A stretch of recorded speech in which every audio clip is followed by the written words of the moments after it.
छत्रपती शिवाजी महाराज फुले शाहू आंबेडकर साठे संघर्ष चळवळ समिती सांगली जिल्हा व राष्ट्रवादी काँग्रेसचे जिल्हाध्यक्ष युवा नेते सामाजिक कार्यकर्ते विनायक आबा हेगडे यांचे संविधानिक मार्गाने महानगरपालिका सफाई कामगार यांच्या वारसा हक्काने नियुक्त्या करण्यासाठी व नगर अभियंता यांनी नियमाचे उल्लंघन करून शासनाची फसवणूक केल्याबाबत डॉक्टर बाबासाहेब आंबेडकर स्टेडियम सुधारणा करणे याबाबत सांगली महानगरपालिका समोर आमरण उपोषण सुरू।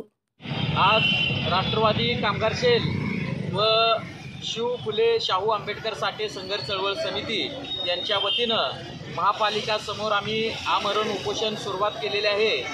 आमची मागणी लाड पागे समिती शिफारशीनुसार माननीय उच्च न्यायालय औरंगाबाद खंडपीठ यांच्या आदेशानुसार जे एससी समाजाचे सफाई कर्मचारी आहेत 54 ते 55 त्यांची नियुक्ती तात्काळ करण्यात यावी। गेले 3 महिने झालं उच्च न्यायालयाचा आदेश आहे, शासनाचं परिपत्रक आहे। गेले 3 महिन्यापासून महापालिका प्रशासन असेल व इतर कर्मचारी असतील त्या फायलीकडं बघणं झाले आहेत व त्या कर्मचाऱ्यांच्यावर उपासमारीची वेळ या ठिकाणी आलेली आहे। आमची मागणी अशी आहे की बाबा त्या कामगारांना तात्काळ तुम्ही सेवेत घ्या।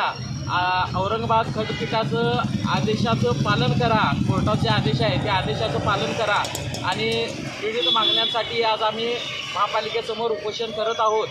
येत्या 2 दिवसात या जर अंमलबजावणी न केल्यास आम्ही महापालिकेचं व आंदोलनाची तीव्रता वाढवू आणि याचं झळ महापालिका प्रशासनाला व आयुक्ताला होईल असं या ठिकाणी सूचना वजा इशारा आम्ही महापालिका प्रशासनाला देत आहोत।